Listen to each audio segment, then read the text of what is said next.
Good morning everyone. बच्चों, ये आपके रिवीजन वीडियो हैं और आज मैं पीछे से रिवीजन करवाऊंगी, यानी डिसेंडिंग ऑर्डर में। सबसे पहले मैं लिंग चैप्टर लेती हूँ। बच्चों, लिंग क्या है ना? जिन शब्दों से हमें स्त्री जाति या पुरुष जाति के बारे में पता चलता है वे शब्द को हम लिंग बोलते हैं, यानी उन शब्दों को हम लिंग कहते हैं, है ना? बच्चों, क्या होता है कि जो चीजें होती हैं या जो नाम होते हैं, आप ऐसे बोल सकते हैं, जो नाम होते हैं वे सभी नाम स्त्रीवाचक और पुरुषवाचक भी होते हैं। लिंग का, चलिए अब यहाँ आपकी बुक से पढ़ाती हूँ। लिंग शब्द का अर्थ है चिन्ह या पहचान का साधन। शब्द के जिस रूप या चिन्ह से पता चले कि वह शब्द पुरुष जाति का है या स्त्री जाति का, उसे लिंग कहते हैं। बच्चों, जैसे मैंने आपको अभी सरल शब्दों में बताया कि जिन शब्दों से हमें स्त्री जाति या पुरुष जाति के बारे में पता चलता है वो लिंग कहलाता है। अब यहाँ पर देखिए, अगर मैं दादा बोलती हूँ तो आपको पता चल जाएगा कि ये पुरुष हैं। अगर मैं दादी बोलती हूँ तो इस शब्द से, यानी दादी शब्द से आपको पता चलेगा कि ये स्त्री जाति का शब्द है या स्त्री सूचक शब्द है ना? आप इसको बोल सकते हैं। तो इन्हें ही बच्चों, इन शब्दों को ही हम लिंग कहते हैं, जिन शब्दों से हमें पता चलता है कि ये स्त्री जाति का शब्द है और ये पुरुष जाति का शब्द है। ठीक है बच्चों, अब देखती हूँ मैं। अब मोर देखिए, और मोरनी, मोर और मोरनी अगर मैं बोलती हूँ तो मोर से आपको पता चलेगा कि ये पुरुष जाति का शब्द है और ये स्त्री जाति का शब्द है। लेकिन बच्चों ध्यान रखना, इन्हें हम पुरुष जाति का शब्द भी बोल सकते हैं, स्त्री जाति का भी, या पुरुषवाचक या स्त्रीवाचक शब्द भी बोल सकते हैं। फिर इसके अलावा हम पुल्लिंग और स्त्रीलिंग भी बोलते हैं। ठीक है, अब देखिए, शेर और शेरनी, शेर से पता चल रहा है ये पुरुष जाति का है और शेरनी से पता चल रहा है ये स्त्री जाति का शब्द है। इसी तरीके से दादा और दादी, राजा, रानी, शिक्षक, शिक्षिका या अध्यापक, अध्यापिका, गुड्डा, गुड़िया, है ना? अब आपने ऊपर दो चित्र जो देखे हैं उनके आधार पर हम बोल सकते हैं कि लिंग दो प्रकार के होते हैं। कौन कौन से? स्त्रीलिंग और पुल्लिंग, है या? ठीक है। अब पुल्लिंग क्या होते हैं? जिन शब्दों से हमें पुरुष जाति का पता चलता है या फिर पुरुष जाति का बोध कराने वाले शब्द पुल्लिंग कहलाते हैं, है ना? कौन कौन से? अब जैसे दादाजी, मैंने आपको बताया, दादाजी से पता चलता है ना कि ये पुरुष जाति के हैं, तो पुरुष जाति का शब्द है, तो इसलिए इन्हें हम पुल्लिंग कहते हैं। शेर भी पुरुष जाति का है ना? और राजा, शिक्षक, गुड्डा, धोबी, मुर्गा, पुत्र, आदमी, पिता, मामा, चाचा, ये सारे शब्द जो हैं हमें पुरुष जाति के बारे में बताते हैं, तो इसलिए इन्हें हम पुल्लिंग कहते हैं। ठीक है बच्चों, अब आप कैसे लिखेंगे कि जिन शब्दों से हमें पुरुष जाति के बारे में पता चलता है वे शब्द पुल्लिंग कहलाते हैं, और स्त्रीलिंग वे कहलाते हैं जिनसे हमें स्त्री जाति का पता चलता है, उन्हें हम स्त्रीलिंग कहते हैं। या जो शब्द स्त्रीवाचक शब्द होते हैं उन्हें हम स्त्रीलिंग बोलते हैं। कैसे? मुर्गी, पुत्री, औरत, मामी, माता, चाची आदि। देखा बच्चों, अब कुछ और शब्द यहाँ पर दिए गए हैं जो ये पुल्लिंग है और ये स्त्रीलिंग है। मौसा, मौसी अगर मैं बोलूंगी, अगर मैं मौसी बोलूंगी तो आप समझ जाएंगे कि मौसी स्त्रीवाचक शब्द है या स्त्रीलिंग का शब्द है, और मौसा पुल्लिंग का है। इसी तरीके से नाना, नानी, चाचा, चाची, घोड़ा, घोड़ी, बेटा, बेटी, मोर, मोरनी, शेर, शेरनी, ऊंट, ऊंटनी, नौकर, नौकरानी, सेठ, सेठानी, है ना?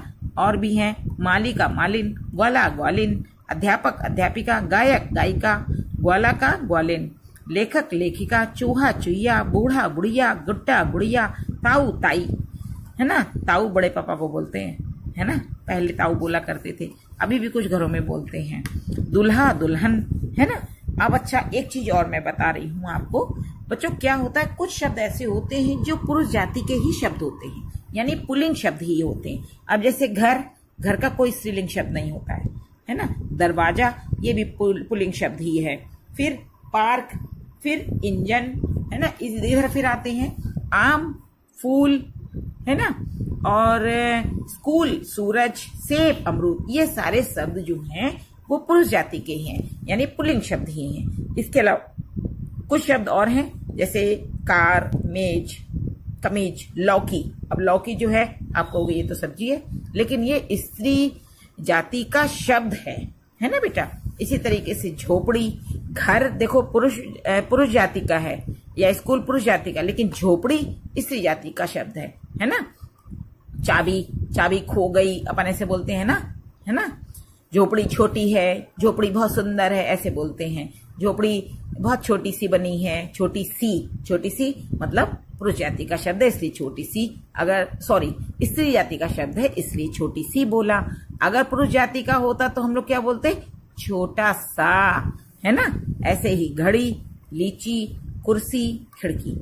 अच्छा बच्चों, एक चीज बताने की है, कभी कभी कुछ शब्दों से अगर मैंने आपको बोला खिड़की तो आपको समझ में नहीं आएगा कभी कभी कि ये स्त्री जाति का है, या मैं बोल दूंगी खिड़की शब्द कौन से लिंग का है आप लिखिए, तो आपको नहीं पता चलेगा। तो आप क्या करेंगे, या तो आप क्वेश्चन करें छोटा सा कि क्या खिड़की खोल दूं, है ना, या फिर खिड़की खुली रहेगा ही, ऐसे बोल सकते हैं सेंटेंस बना के, छोटा सा वाक्य बना के। या फिर आप क्या करेंगे, प्रश्न पूछेंगे। अगर फिर भी नहीं तो आप वाक्य में आई क्रिया से पता कर लेंगे। क्रिया यानी खिड़की खुली रहेगा ही, है ना, खिड़की खुली है।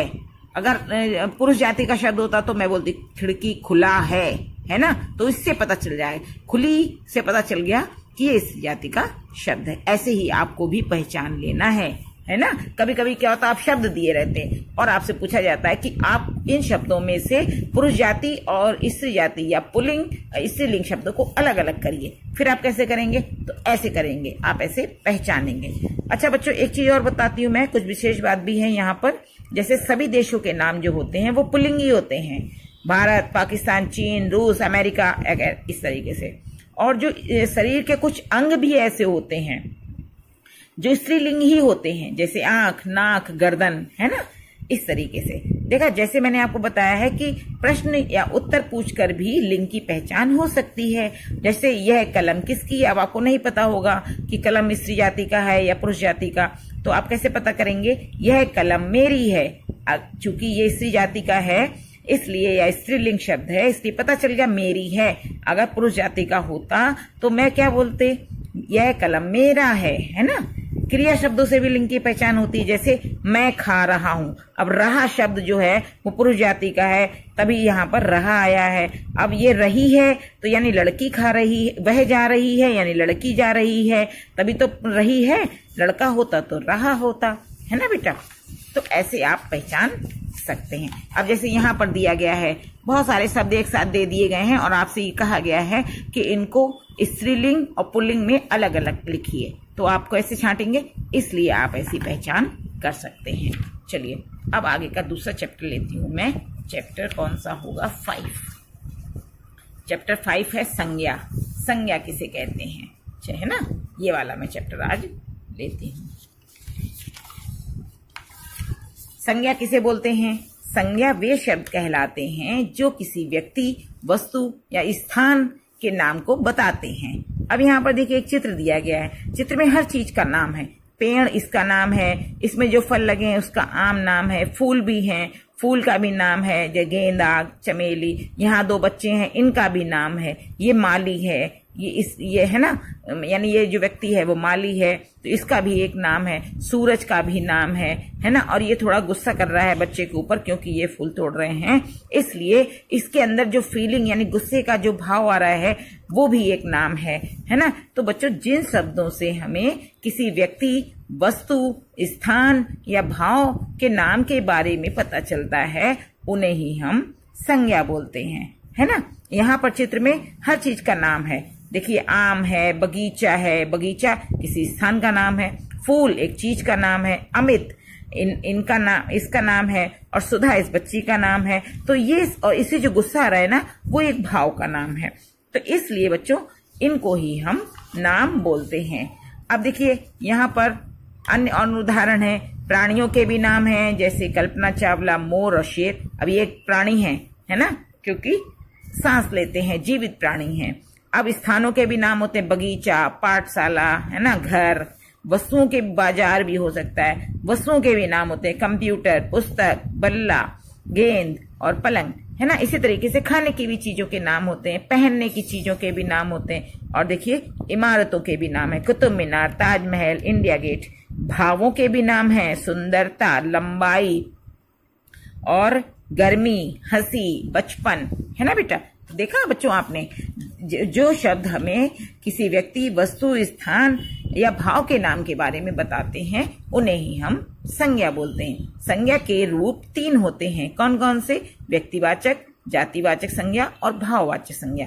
व्यक्तिवाचक संज्ञा में हमें व्यक्ति इस विशेष, स्थान विशेष और वस्तु विशेष के नाम की जानकारी होती है। यानी व्यक्तिवाचक संज्ञा के अंतर्गत हम व्यक्ति विशेष का नाम के बारे में जानते हैं, है ना। अब जैसे मैं बोलूंगी मनीष एक अच्छा बच्चा है, तो मनीष एक व्यक्ति का, विशेष व्यक्ति का नाम है, इसलिए ये संज्ञा व्यक्तिवाचक होगी। चूंकि व्यक्ति का नाम है तो संज्ञा तो है ही, लेकिन ये व्यक्तिवाचक संज्ञा होगी। अगर मैं बोलती हूँ पुरुष या महिला, तो पुरुष बहुत सारे पुरुष होते हैं, यानी सारे पुरुष जाति के बारे में मैं बात कर रही हूँ, इसलिए ये जातिवाचक संज्ञा होगी। या मैं बच्चा बोल देती हूँ तो बच्चे में सारे बच्चे आएंगे, छोटे बड़े, है ना, मोटे पतले, सारे बच्चे आएंगे। तो इसलिए मैंने एक बच्चा जाति के विषय में बात करी है, इसलिए ये संज्ञा जातिवाचक है। अब भाववाचक संज्ञा लेते हैं। भाववाचक संज्ञा यानी कि भाव मन के, जैसे यौवन है, बुढ़ापा है, सुंदरता है, मिठास है, बचपन है, तो इन संज्ञाओं को हम लोग भाववाचक संज्ञा कहते हैं। बच्चों आज मैं 2 चैप्टर ले रही हूँ, आगे मैं आपको जूम क्लास में भी चैप्टर रिवाइज करवाऊंगी। आप एक बार भी खुद भी पढ़कर समझ सकते हैं। ठीक है बेटा।